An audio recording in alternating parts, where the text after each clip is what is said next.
Lately, there's been a lot of concern over the privacy of your internet connection, and this does pose the question, do I need a VPN? Don't know what that is? Don't worry, I'll get to that. When it comes to your basic internet connection, there are a few paths you can take. Path 1 is most likely the one you're using now. You're watching this video on a device which has a direct connection to the internet, through a router, through your internet service provider, and out to the wide area network, which is the internet as you know it. This isn't great. Let me explain. If someone were to find out your IP address, most likely through a dodgy link you clicked on, they could gain access to every device on your home network. When you log into online banking, you normally sit somewhere quiet, private, and close the door. But in actual fact, you're leaving the door wide open. It's crazy, I know. But not only this, your ISP, internet service provider, can track exactly what you're doing when connected to them. It would be a completely false statement to say that they don't store data about you, because they do. They also, in some cases, sell it as a way to make extra money. I'm not sure I know many people who'd be alright with this, which is why you need to use a VPN. The second path you can take is with the use of a VPN service like PrivadoVPN, the sponsor of this video. VPN stands for Virtual Private Network, and this path is almost like digging a secret tunnel underneath your ISP. You connect to PrivadoVPN through the software downloaded on your computer, and despite still traveling through your router, an ISP, your ISP has no idea what your request contains and the server it is going to. Now, for one, this means your ISP can't track you and store your data, but it also means that a hacker intercepting your network traffic can't see anything you're doing because the internet traffic is encrypted through the VPN. You can't see me!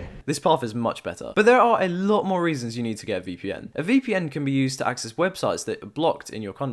This is a very popular technique to use if, for example, you wanted to watch a Netflix show that is only available in certain countries. Let's say you live in Asia and want to watch a show that is only available to people in Europe. You connect to a European server through the server list in the PrivadoVPN software. Your request travels from the Asia server to the Europe server. This European server then sends a request to a European Netflix server, which will grant access because it looks like you're sending the request from within Europe. Bosh. But there is more. You can use a VPN to speed up your internet, kind of. In some cases, your ISP may slow down certain activities such as streaming videos or downloading large files. A VPN is a great way to get around this because it bypasses your ISP and uses a completely separate one. It's all well and good talking about what a VPN does, but how do you actually go about using it? How do you actually leverage its power on your PC? Well, let me show you. For the install, I'm going to be using a VPN service called PrivadoVPN. Now, you may be wondering why I've chosen PrivadoVPN as opposed to the many other VPN service providers. Oh, and by the way, before I say anything, this isn't a paid partnership, more info in the description. Anyway, PrivadoVPN has two types of plans. The first is free and the second is not. The free one is actually really good. You get a lot of premium features like 24/7 customer support, P2P support, a physical server network, all wrapped up with protection by Swiss privacy laws. But you get a lot more in the paid version. In the paid version, you get to use SOCKS 5 proxy servers for P2P. You get unlimited data usage, unlike the 10 gig limit on the free plan. A bunch more servers in a bunch of additional cities with a bunch more connections. Something I haven't mentioned, that is the crucial thing that sets PrivadoVPN apart from its competitors, is that they have a no-log policy. Remember I said a while back that your ISP may store your data and sell it on? Well, PrivadoVPN doesn't even store your data. Your internet traffic is safe with PrivadoVPN. To set it up on your computer, click the link in the description. This will take you to their website. From here, click Get PrivadoVPN and choose the plan that best fits you. Once you've selected the plan, scroll down and create your account. Next, you want to verify your email. Simply go to your emails and click Verify Now. You should be redirected. Now to the fun bit. You're going to want to choose which configuration is right for you. Once you've done that, a randomly generated username will be given to you, along with a password. You can change the password, but you can't change the username. If you scroll down on this page, you can download the software. I just want to point out something. How cool is this? You can install it on a Wi-Fi router. I mean, this excites me. I can't lie. Maybe it's just because I'm weird. Anyway, you're going to want to click download on the version that fits your computer. For me, it will be the Windows version. You can also download the software on Apple or Android from the App Store. Open up the setup application once it's finished downloading and follow all the steps. Once you've done all this, the software should pop up in the corner of your screen like this. Once you log in, you'll be greeted with this screen. My account is with the premium subscription, so it will look slightly different to the free one, but not that much. So let's show you around. The user interface is very simple and easy to use. I'm going to go into the basics here, but if you want me to go fully in depth in another video, then let me know in the comments. So the first thing you're going to see is a red fingerprint logo and your real public IP address to show that you're disconnected from the VPN. To connect to it, you need to choose a server, and to do this, you click this arrow button here and filter the latency so that the servers with the least latency appear at the top. If it is a big country like the US, click this arrow button and you'll see multiple servers for that one page. Click on the server and it will bring you back to this page, and then press the fingerprint logo and wait for it to connect. Once it has, it will go green. And to prove to you that all this works, I'll type into Google, and you can do this too, what is my IP? And bosh, there you go. But other than that, here is where you'll receive any notifications, and if you click on the three lines, it will bring up a menu where you can disconnect from the VPN, go to settings, undock, contact PrivadoVPN, log out, and exit the application. That's about it for this video, but remember, I highly encourage you to purchase the paid version because you get so many great extra features. As always, all the information will be in the description, and with that being said, I hope you did enjoy it. I'll see you in the next one.